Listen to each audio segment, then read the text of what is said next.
My name is Sophia Carter, and I'm 32 years old. At our family barbecue last Saturday, I finally worked up the nerve to tell my family I was in serious trouble. I said my car had died completely, that I just needed $2,500 to fix it so I wouldn't lose my job.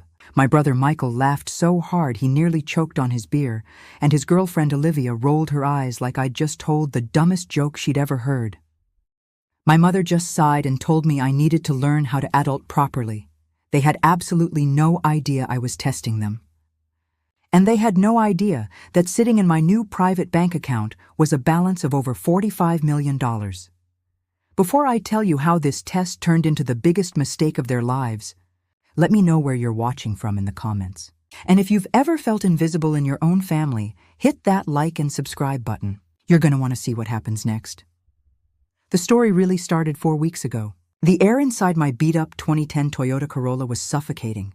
I was parked behind the Piedmont Hospital where I worked as a patient services coordinator, trying to catch my breath between my morning shift and my evening DoorDash deliveries. I pulled out my phone just to zone out for a second, checking my emails without really caring what was in there, and that's when I saw it, the notification from the Georgia Lottery app. My heart didn't race. It just stopped, like someone had hit pause on my entire life. I clicked it with my thumb, barely breathing. Congratulations, you have won $88,000. I stared at those numbers.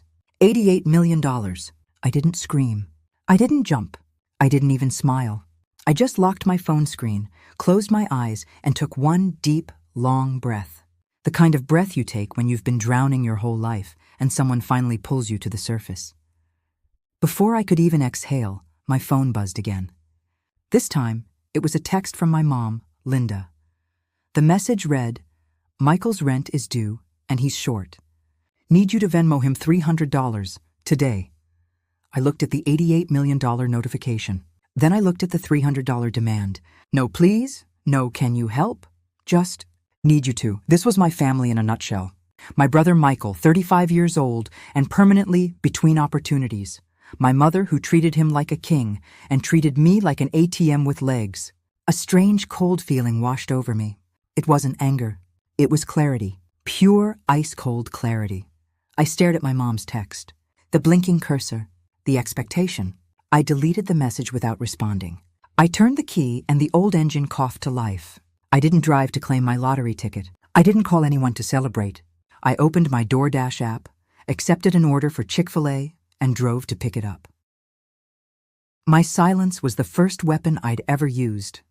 2 weeks later, everything had changed, and nothing had changed. I'd done everything exactly right. I found a top-tier lawyer in Buckhead, not some billboard guy, but a real heavy hitter named Mr. Harrison. I set up an anonymous LLC, just like he told me. I took the lump sum payment. After federal taxes, state taxes, and all the fees, the final wire transfer hit my account 3 days ago, $45,200,000.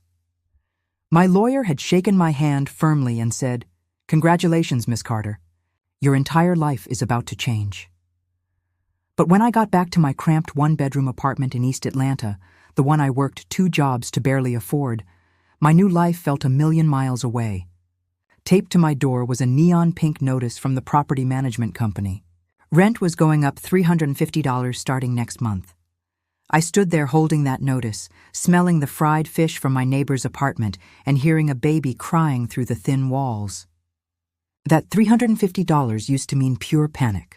It used to mean picking up extra shifts, living on ramen, that horrible tightness in my chest that kept me awake at night.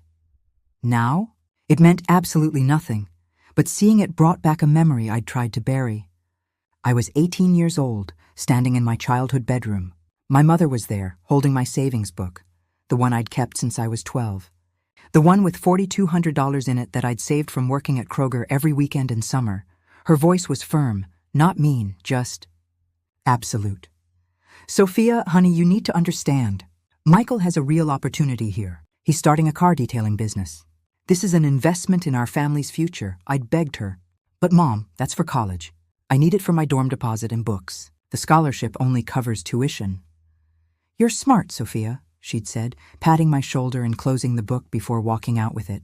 "You'll figure something out. You always do." and I did figure it out. I took out student loans. I worked 3 jobs through college. I graduated with $40,000 in debt. I never saw that $4,200 again. Michael's car detailing business? It lasted exactly 4 months and made 0 profit. Back in my apartment, I looked at the $350 rent increase notice. I looked at my phone with its banking app showing $45 million. That old familiar pain, the sting of being the backup plan, the fallback option, the responsible one, rose up in my throat like bile. This wasn't about money anymore. This was about truth. I unlocked my phone and opened the family group chat. I started typing out the biggest, most calculated lie I'd ever told. A lie that was going to reveal the truth about all of them. I was about to set a test, and deep in my bones, I already knew they were all going to fail it spectacularly. The setting for my test was perfect. The annual Carter family barbecue at my mom's house in Decatur. It was the one tradition we never missed. The smell of ribs on the grill, mac and cheese, collard greens, potato salad, the works. It should have felt like home, but it always felt like someone else's home, like I was just visiting. Michael was already there, standing by the grill with a beer in his hand, holding court like he owned the place. His girlfriend Olivia sat on a lawn chair nearby, her long blonde hair perfect. Her outfit screaming, "I'm too good for this backyard," scrolling on her phone with her acrylic nails clicking. "So Babe and I are looking at this Airbnb in Miami," Michael was saying, flipping a rib with way too much confidence. "All inclusive, right on the beach. Only $4,000 for the week. We deserve a vacation, you know? Life's been stressful." Olivia looked up just long enough to add, "super stressful. Like, you wouldn't even understand." My mother, Linda, beamed at them from the patio table where she was setting out paper plates. "That's right, baby. You work hard. You deserve it." She said this to Michael, who hadn't had a steady job in 2 years. This was my moment. I took a breath and stepped into the center of the backyard. "Hey, everyone, can I talk to you for a second?" The laughter stopped. Michael turned, spatula in hand. Olivia looked annoyed. My mother frowned. I'm in really bad trouble." My voice came out small, shaky. "Perfect." Michael raised an eyebrow. "What now, Soph?" I let my hands tremble. I looked down at the grass. My car. My Corolla, it completely died. The transmission is gone. The mechanic said it's going to be $2,500 to fix it, and I don't have it. I've been taking the bus to work, but my boss said if I'm late one more time, I'm fired. I need help. Just this once. I'll pay you back. I swear, the silence was deafening. Then Michael let out this loud, ugly laugh. $2,500? He shook his head. "Sophia, come on. What have you been doing with your money? You work at a hospital and do DoorDash. Where's it all going?" I looked at my mother, hoping, no, testing, to see if she'd step in. Her face was tight, annoyed. She didn't even look at me. She just started rearranging the potato salad like it was the most important thing in the world. "Sophia," she said, her voice clipped. "Don't come over here and ruin everyone's good time with your problems. It's a family day. We're supposed to be relaxing." I just stood there, invisible. Again. I waited until Michael stepped away to grab another beer from the cooler on the side of the house. I followed him, my heart pounding, not from fear, but from the performance I was about to give. "Michael." My voice was weak, pleading. The voice of the old Sophia. He popped open the beer, barely glancing at me. "What, Soph?" "I'm trying to enjoy my Saturday. I'm serious. I'm really scared. I can't lose this job. I just need $2,500. I'll pay you back next month, I promise. Every penny." He took a long sip of his beer and let out that same condescending laugh, the one that said, "You're so pathetic." "Sophia, listen. I got priorities now, all right? Real priorities." He puffed out his chest. "Olivia and I are getting serious. We're talking about moving in together, maybe getting engaged. I gotta save my money for important stuff, not bail you out every time you screw up." "Every time?" I whispered. "Michael, I've never asked you for—" "You need to learn to stand on your own 2 feet, he cut me off, his voice cold. "I can't keep being your safety net. You're 32, Sophia. Grow up." Before I could say another word, Olivia appeared around the corner, sliding her arm through Michael's. She looked at me with this slow, pitying smile that made my skin crawl. "Sophia." "Babe," she cooed, her voice dripping with fake sweetness. "Maybe you should just, get a better job? Or I don't know, maybe move back in with your mom. She's got that basement. It's not that moldy. She tilted her head, her smile turning cruel. Or like maybe find a boyfriend who has his life together? Someone who can take care of you. Because honestly, this whole damsel in distress thing is getting old. Stop putting your problems on Michael. My fists clenched at my sides, hidden in the shadows. The humiliation was a fire in my chest. I could feel the $45 million secret burning in my mind, screaming to be released, but I held it in. I wasn't done yet. Michael, I said, my voice suddenly steady, cutting through the noise. You want to talk about priorities? He looked at me, surprised by the shift in my tone. I stepped closer. 3 months ago, you called me at 11 at night, begging me to cover your car insurance. You said they were going to cancel it and you'd lose your license. I paid it. $320. Money I was saving for my own insurance. Michael's smirk faltered. 2 months ago, I continued, my voice rising. You said you couldn't make rent and you were going to get evicted. I gave you $600. That was my grocery money for the month. I ate cereal for dinner for 3 weeks. Olivia's face went pale. She knew it was true. And last month, I said, staring him dead in the eye, I paid off Mom's Macy's credit card. The one you maxed out buying clothes for job interviews you never went to. $950. That was the last of my savings. Michael opened his mouth, but nothing came out. He was trapped. So he did what he always does. He shrugged, dismissive, cold. That's what family does, Sophia. You help out. That's your job as my sister. He turned his back on me. Now I gotta get back to the grill. We're done here. He and Olivia walked away, leaving me standing alone in the shadows of my mother's house. I stood there, my heart pounding. Not with sadness, with clarity. With cold, calculated clarity. The test wasn't over, but I had my first answer. I walked back toward the patio, past the picnic table, and into the kitchen where my mother was pulling a pan of cornbread out of the oven. The kitchen smelled like butter and sugar, warm and comforting. But it felt like a lie. Mom, she didn't turn around, just sighed. What is it, Sophia? I'm busy. Mom, I really need help. This isn't me being dramatic. I'm not trying to ruin the day. I can't lose my job. I need my car. I need $2,500, please. She finally turned around, wiping her hands on a dish towel. Her face wasn't soft. It wasn't concerned. It was just tired, irritated. Where do you think I'm going to get $2,500, Sophia? She said flatly. You think I'm made of money? I'm on a fixed income. I'm retired. That money has to last me. But Mom, She held up her hand, cutting me off. I've got to think about Michael. He's trying to build a future. He's trying to get his life together. He's got plans. She looked me up and down, her eyes cold. What about you? 32 years old, no husband, no kids, still renting that tiny apartment, working 2 jobs that can't even keep you afloat. When are you going to get it together? Every word was a knife. Every word was designed to remind me that I was the disappointment, the failure. A tear slid down my cheek before I could stop it. I wiped it away, angry at myself for showing weakness. But I'm your daughter too, I whispered. She stared at me, her expression hard. Then act like it. Handle your own business. A grown woman doesn't come crying to her mother about car repairs. You figure it out. I've got enough to worry about. She turned back to the counter, dismissing me completely. I stood there, frozen, unable to breathe. The test was over. The answer was clear. I turned to leave, but then she spoke again. Oh, before you go, she said casually, slicing the cornbread into perfect squares. I need to talk to you about Grandma Rose's house. I stopped. My grandmother's house, the little bungalow in West End, the one place I ever felt safe. What about it? I asked, my voice hollow. The property taxes came due. $2,800. Nobody's lived there in 3 years. It's just sitting there, rotting. So Michael and I decided we're going to sell it. My blood went cold. Sell it? Yeah, sell it, she said, annoyed.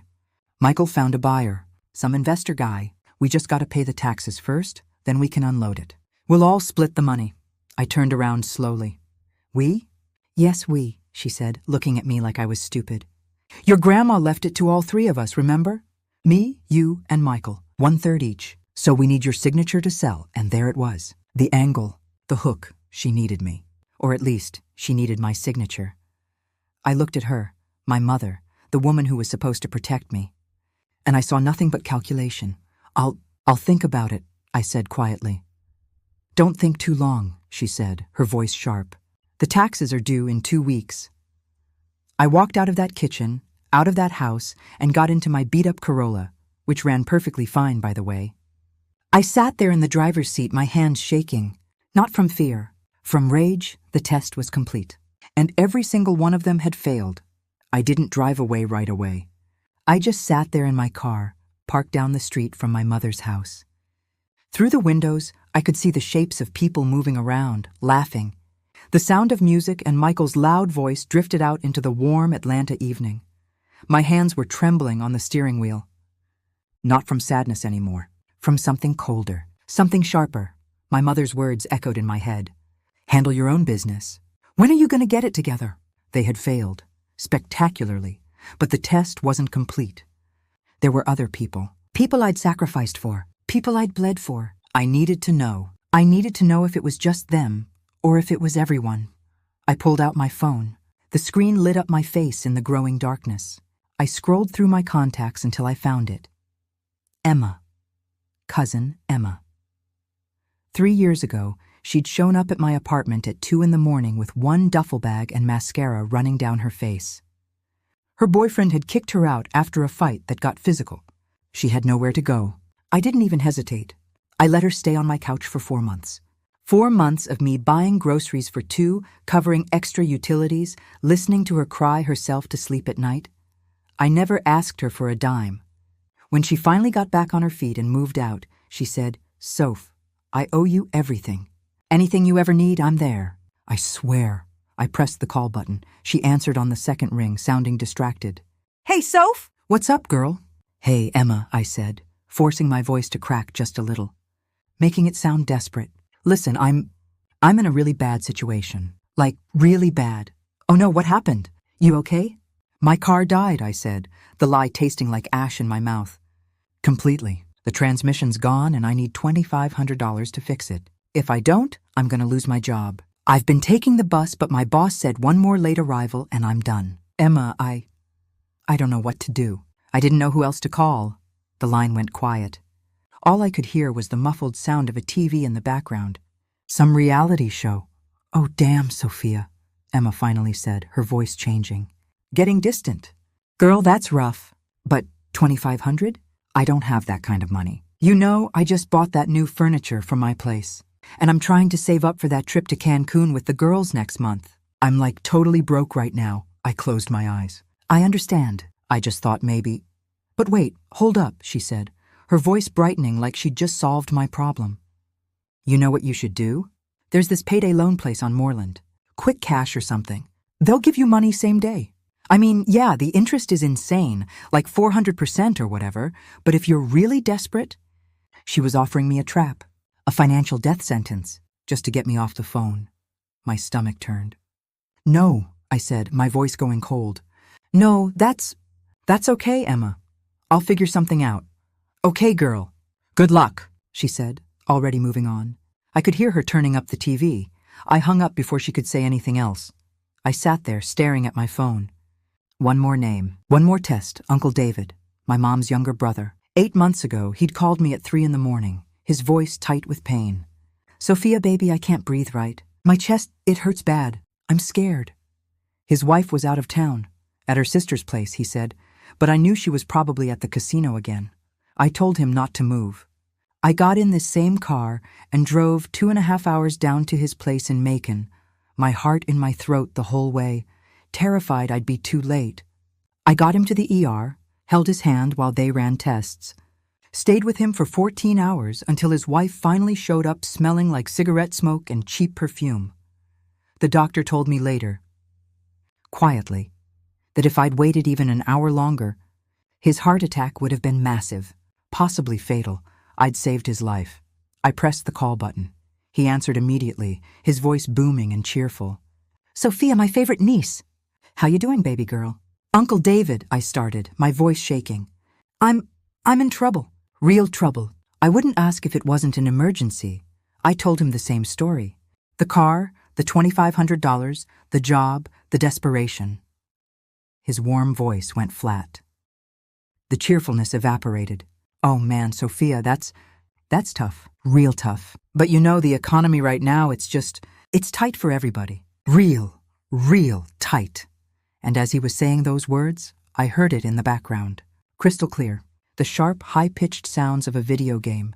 Explosions, gunfire, the unmistakable sound of Call of Duty.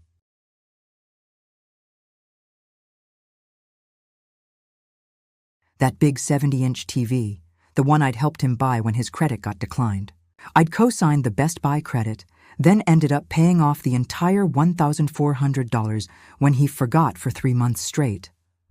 I wish I could help. Sophia, I really do, he continued, his voice thick with fake sympathy. But you gotta learn to stand on your own 2 feet, baby girl, you know? It's a lesson we all gotta learn eventually. I didn't say goodbye. I didn't say okay. I just pressed the red button and ended the call. I dropped the phone onto the passenger seat. The test was complete.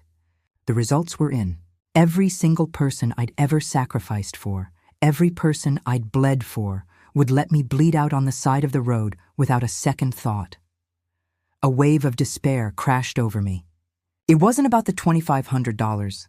It wasn't about the fake broken car. I could buy 100 cars, 1,000. It was about this truth, the cold, hard truth that I was completely and utterly alone. One tear slid down my cheek, the last tear I'd ever cry for any of them.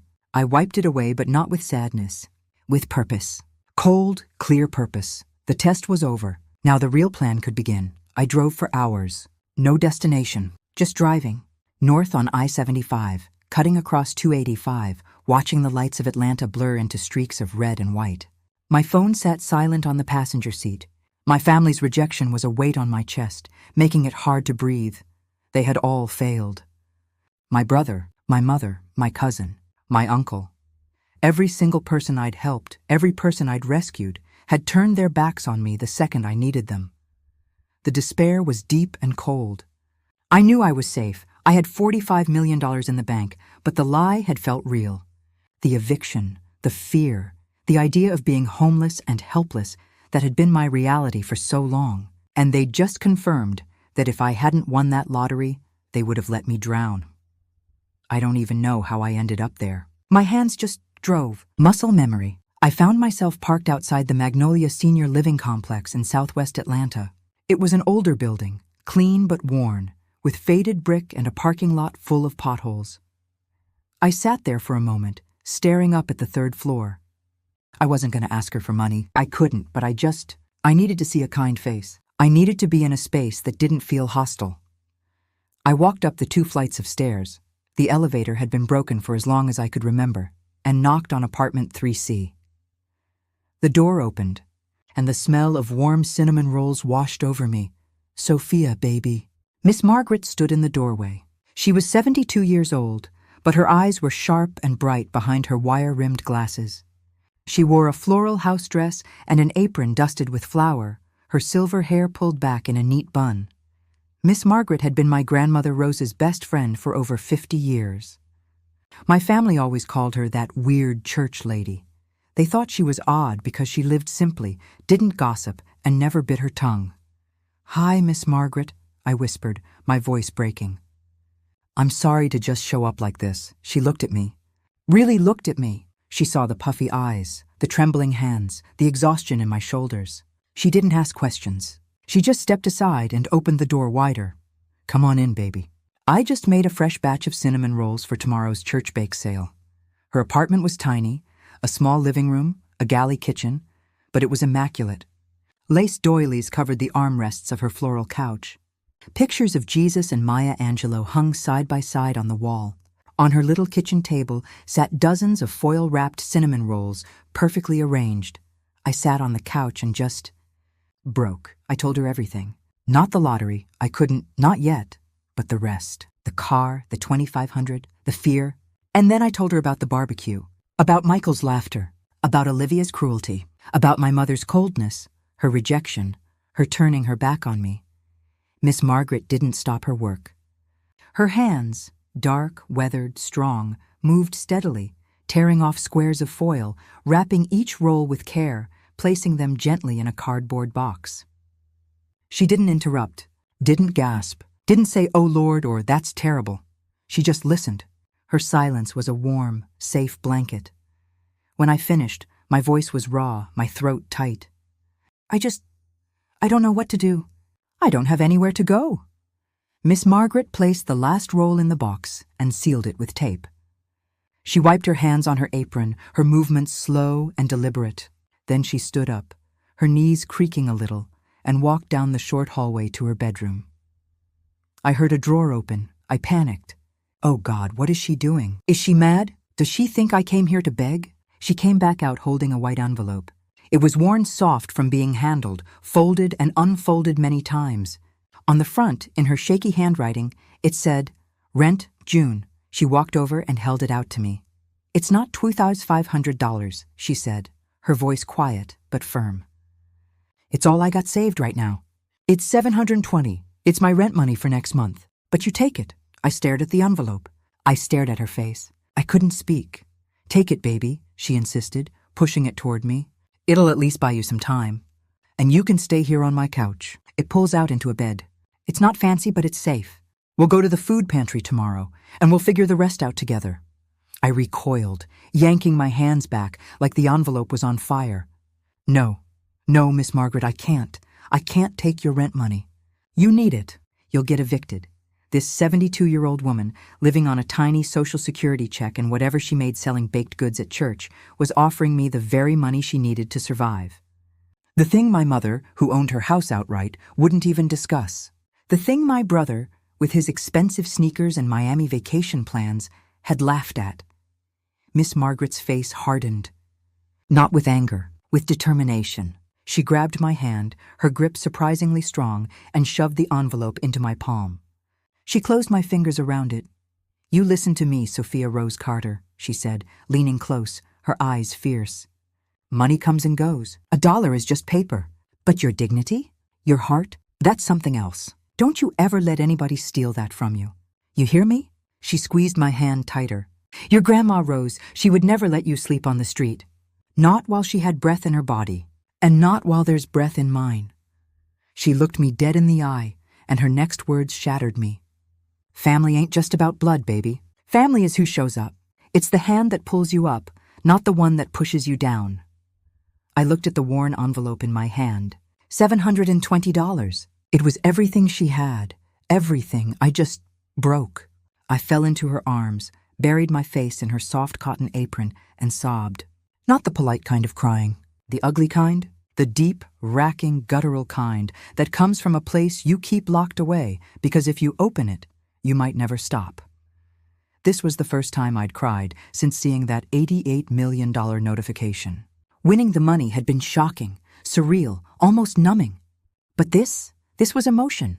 Pure, raw, overwhelming emotion. This small, elderly woman who had nothing was offering me everything. Miss Margaret didn't pat my back. She didn't shush me. She just wrapped her strong arms around me and held me. She held me like I was precious, like I mattered. "I got you, baby," she whispered, her voice rough. "I got you. You let it all out. I cried for my mother, who saw me as a burden. I cried for my brother, who saw me as a joke. I cried for 32 years of trying so hard and never being enough. After a long time, my sobs quieted to hiccups and shudders. I pulled back, my face wet, my voice thick. "Why?" I whispered. "Why are you always so good to me? They don't even see me." Miss Margaret pulled a paper towel from the roll on her counter and handed it to me. She sat down beside me on the couch, her expression soft. "They don't hate you, baby," she said gently. "They're just fools, blind fools. And I'm not being good to you. I love you. I've always loved you. Because I see you, just like your Grandma Rose did." I wiped my nose, and suddenly a memory hit me like a freight train. Do you remember my junior prom?" A slow, knowing smile spread across her face. "I remember. I was 17, I said, the memory as vivid as yesterday. And there was this dress at Lenox Mall. It was midnight blue. Nothing fancy, but it was beautiful. It was on sale for $60, just $60. I could hear my mother's voice echoing in my head, sharp and dismissive. $60 for a dress you'll wear one time? Sophia, that's the most ridiculous thing I've ever heard. You're not going. I don't have money to waste like that. She wouldn't give it to me, I said, my voice breaking. She said it was a waste. I remember, Miss Margaret said softly. But the next day, I continued, the old wound still fresh. I was doing homework in the kitchen and I heard her on the phone with Aunt Jackie. She was laughing so proud.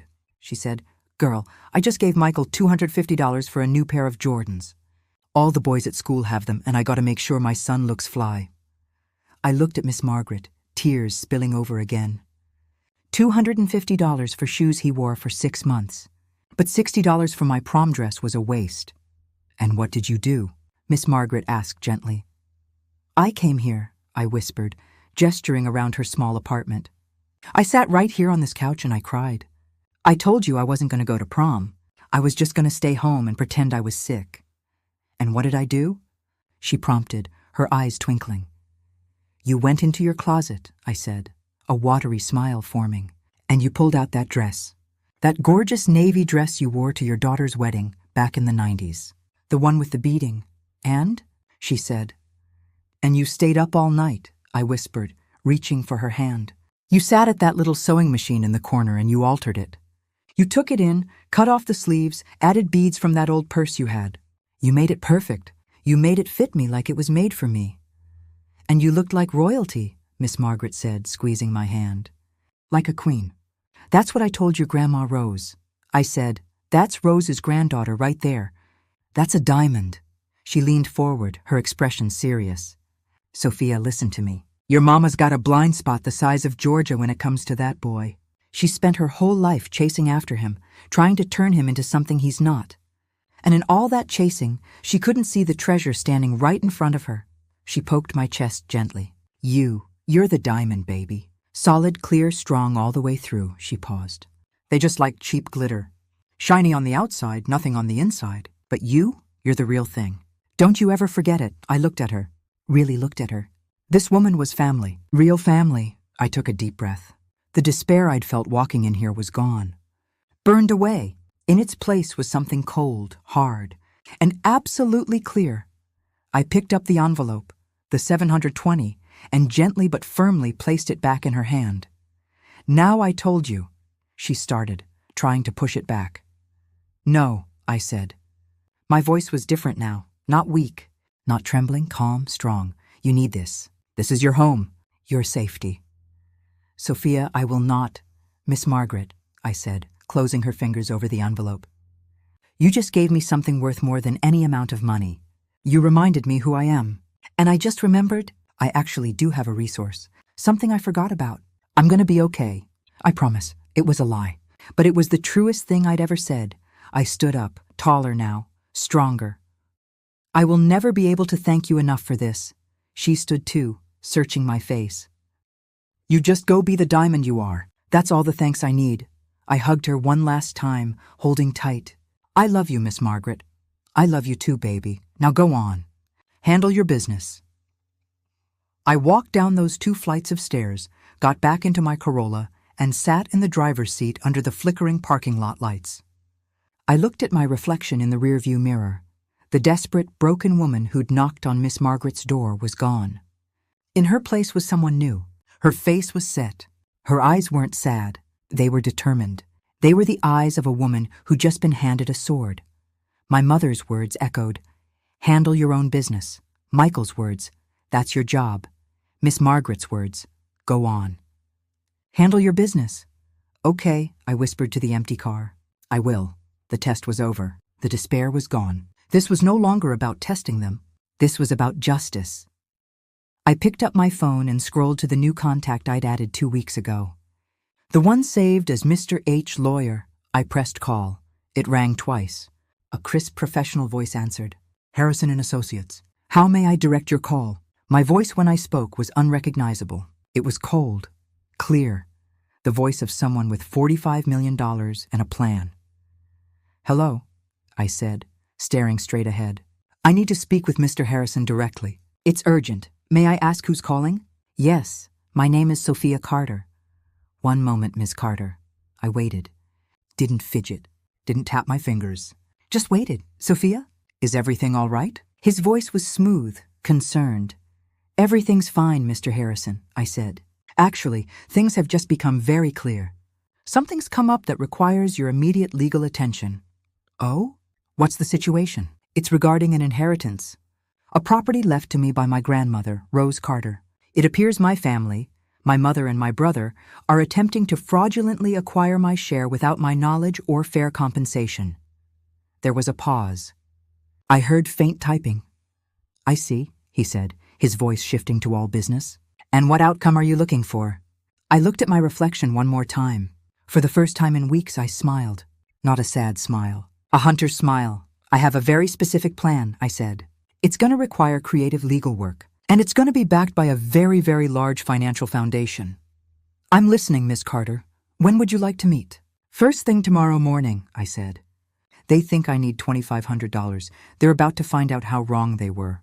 I waited a full day. I let them think I was desperate, broken, maybe sleeping in my car.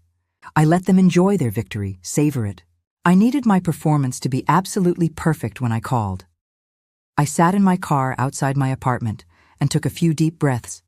I summoned the old Sophia, the small, scared, defeated one. Then I dialed Michael's number. He answered on the fourth ring, annoyed. "What?"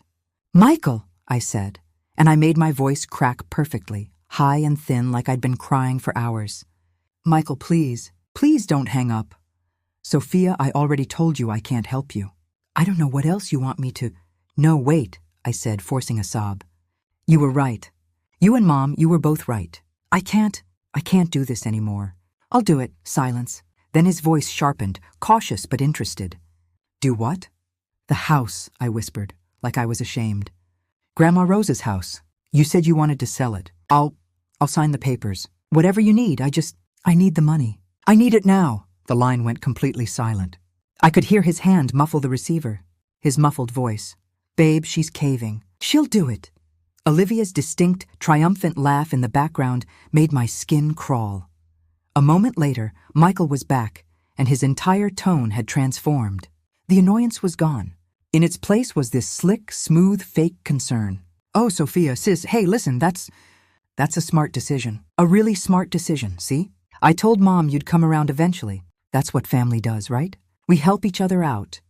I just need the money," I repeated, letting my voice shake. "And you're in luck," he said, pouncing on it. "I've already been working on this for us. Got a buddy who's an investor, cash buyer. He'll take the property as is, bad roof and all. He's willing to go $140,000 for it. Cash. We can close in like 3 days. $140,000. I had to bite the inside of my cheek to keep from laughing out loud. The number was an insult, a joke. What Michael didn't know, what he couldn't possibly know, was that my admin job at the hospital was just my cover. My real work, the work I did remotely 3 nights a week for the past 4 years, was as a paralegal for a Chicago-based real estate law firm. I specialized in property disputes and estate law. I knew exactly what Grandma Rose's house was worth. 10 years ago, yeah, West End was rough. But now, it was one of the hottest zip codes in Atlanta. Developers were tearing down whole blocks and putting up $600,000 townhomes. It was a 7-minute walk to the new Beltline access. Mr. Harrison had pulled the comps yesterday morning. As is with the bad roof and peeling paint, that property was worth $650,000, minimum. My brother was trying to steal over $500,000 from his own sister. I did the math out loud, playing the fool.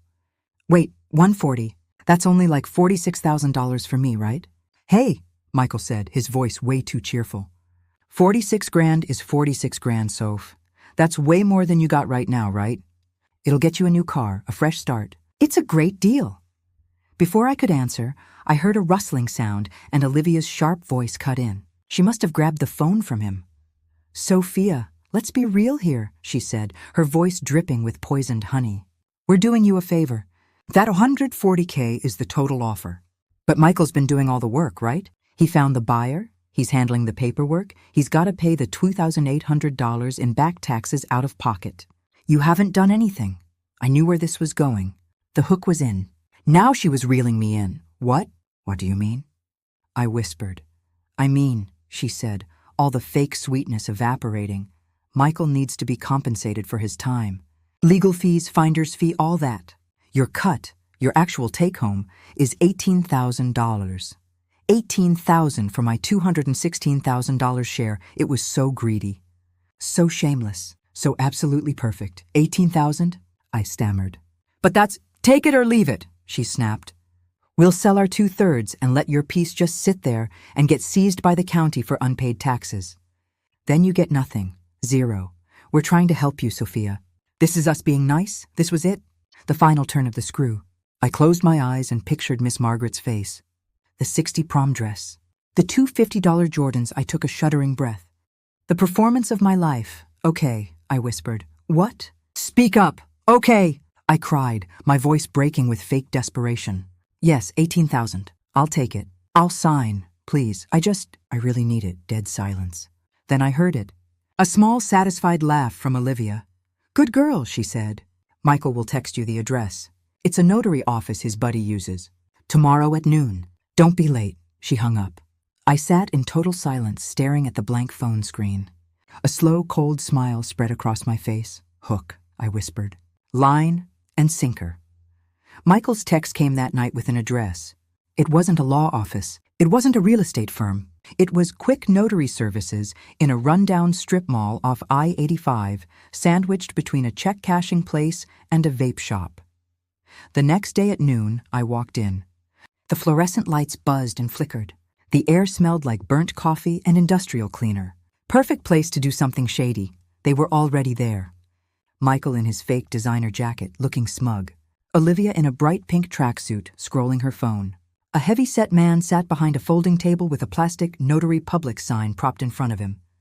Sophia. You made it! Michael stood up, grinning. He was nervous. I could see it in his eyes. Olivia didn't even look up. Finally, let's get this done. Some of us have actual plans today. Michael shoved a thick stack of papers across the table with a cheap pen. All right, just sign here, here, and here on the last page. Notary stamps it. I hand you the cash. He patted his jacket pocket. It bulged, obviously. Got it right here. 18 grand. Cash. The bait. I stared at the stack of papers, letting my eyes go wide. My hands started to shake. Wow, that's a lot of pages. Can I read it first? Michael's smile tightened. But before he could snap, Olivia let out this long, theatrical sigh. She stood up, walked over, and put her arm around my shoulders.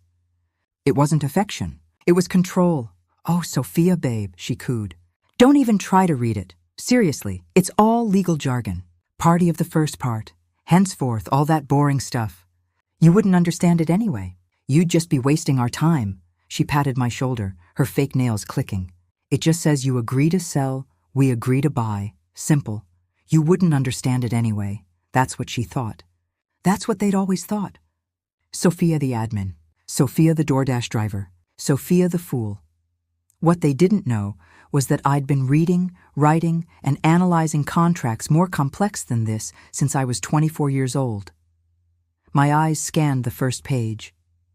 It took me exactly 2 seconds to see the truth. This wasn't a purchase agreement. The title at the top, in bold capitals, disclaimer of interest and inheritance. My blood turned to ice. Not hot anger, cold, calculated fury. They weren't buying my share. They were tricking me into forfeiting it, giving it up, surrendering my $216,000 inheritance for nothing. I flipped to the back. There it was, a handwritten loan agreement stapled separately. It said Jamal. Wait, it said Michael. Michael Carter was lending me $18,000, and I agreed to pay back the full amount plus 25% interest. Within 6 months, I had to read it twice to believe it. They weren't buying my share for $18,000. They were stealing my share for free, then putting me $18,000 in debt to them. It was so much worse than I'd imagined. It was so much better. This wasn't just fraud. This was slam dunk, prosecutable, go-to-prison fraud. I let my breath hitch. I let a tear well up. It looked so official. I'm nervous. Sophia, Michael snapped. We don't have all day. Just sign the damn paper. Okay, I yelped, grabbing the pen. My hands are shaking so bad, and right on cue, I fumbled. The pen slipped from my trembling fingers, clattered off the table, and bounced onto the dirty floor. Oh my God, I'm so sorry. I'm so stupid. Let me get it. I bent down, disappearing behind the table. My hand shot to my jacket pocket. I pulled out my phone, thumb already on the voice recorder app. I hit the big red button 001, 002. I slid the phone screen down back into my shirt pocket, microphone pointing right at them. I came back up, flushed, holding the pen. Got it. Sorry. I stood there, pen hovering over the signature line. I looked at Olivia one last time, the picture of a confused fool. Okay, so just to be totally clear, I said, my voice watery. I signed this and this is so I get the $18,000 for my part of Grandma's house, right? Olivia exploded. She actually slammed her hand on the table, her voice echoing through the small office. Yes, Sophia, she screamed. That is exactly what it is. You sign the paper, we give you the 18 grand for the house. Now sign it before I lose my mind. We have a dinner reservation in Buckhead at 2. Perfect. Crystal clear, recorded. Okay, I whispered. Okay, I'm signing. I looked down at the line. A tiny, secret smile touched my lips, and I signed. The next morning, I sat on the 40th floor of the tallest building in Buckhead. Mr. Harrison's office was all dark wood, thick carpets, floor-to-ceiling windows, with a view that stretched to Stone Mountain. I wasn't wearing my hospital scrubs. I wore a tailored charcoal dress I'd bought that morning for $950. My hair was in a sleek bun. I looked like I belonged there. I placed my phone on his polished desk and pressed play. Olivia's voice filled the quiet, expensive room. Yes, Sophia. That is exactly what it is. You sign the paper, we give you the 18 grand for the house. Mr. Harrison leaned back, a slow smile spreading. That, he said, is textbook criminal fraud. Beautiful. I slid the contract across his desk. He read it, his eyebrows rising. They tried to make you disclaim your inheritance for nothing, then loan you money? He actually laughed. Miss Carter, your family is bold and incredibly stupid. They think I'm the stupid one, I said coldly. He folded his hands. The trap is set. Now we spring it. I made 3 calls from his office. First, to Miss Margaret. Don't renew your lease, trust me. I have a surprise. Second, to a Black Women's Entrepreneur Fund. I'd like to open with a $4 million investment. Third, to my mother. I summoned the old Sophia, let my voice break. Mom, I think I made a huge mistake. I read the papers. It says it's a loan. My legal aid lawyer says. He says it's fraud. We have to meet, all of us, at my lawyer's office. To fix this, please. I gave her the Buckhead address. Tomorrow, 10 a.m. She hung up furious. I looked at Mr. Harrison. They'll come. How do you know? Because I just threatened their $650,000 payday. They walked into the conference room the next morning looking small and cheap. Michael in his too-tight suit, Olivia in leopard print, my mother clutching her church purse. I sat across from them in my tailored suit, flanked by Mr. Harrison and 2 associates. Michael threw the signed papers on the table. It's done. She signed. This is settled. Mr. Harrison didn't even look at them. That contract is invalid. It was obtained through fraud. Olivia shot to her feet. Fraud? She begged us. She was crying.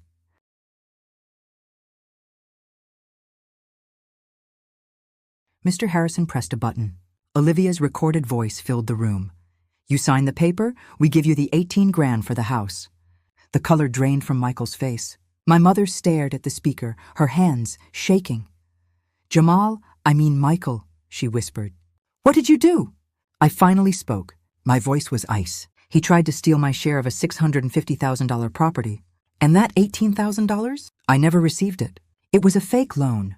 Olivia found her voice screaming, So what? You're broke. You need us.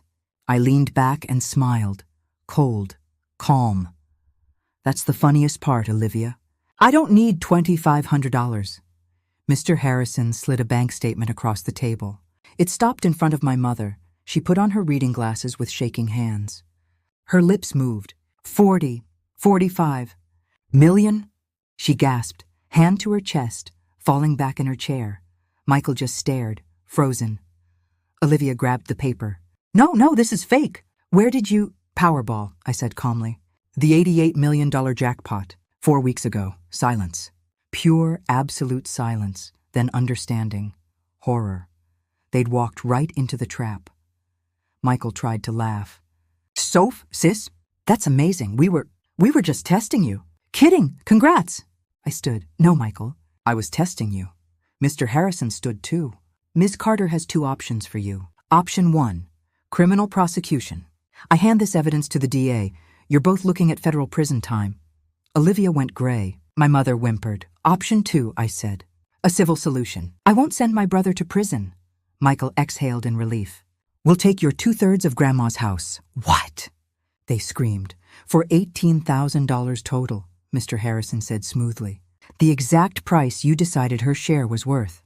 He slid new contracts across the table. You have 60 seconds. Choose. My mother's hand shook so badly, Michael had to hold her wrist to make her sign. As they left, Olivia turned, tears streaming. You're a monster. I hope you're happy alone with your money. The door closed. Silence. Peace. 3 weeks later, I stood in front of Grandma Rose's house. It wasn't rotting anymore. New windows, fresh paint, a strong porch. I planted a custom sign in the front yard, the Rose and Margaret house, a safe place to grow. It wasn't a house for sale. It was a training center, a shelter, a place where young women could learn financial literacy, job skills, self-worth. A place where they could learn they were diamonds. My phone buzzed. A text from my mother. You'll be lonely. All that money and no family. I looked at the text. Then I looked at the house, where Miss Margaret stood on the porch in her new role as director, waving at me with the biggest smile. I thought about the $4 million fund, the women's shelter, the futures I was changing. I smiled. A real, genuine smile. I deleted the message. I walked into my beautiful, strong home where Miss Margaret and a group of young women were waiting to help pick furniture. They'd failed the test. And I'd used the money to build a real family. The end. This story reveals a powerful truth. Family isn't defined by blood, but by who shows up when you need them. Betrayal, while painful, gives you perfect clarity.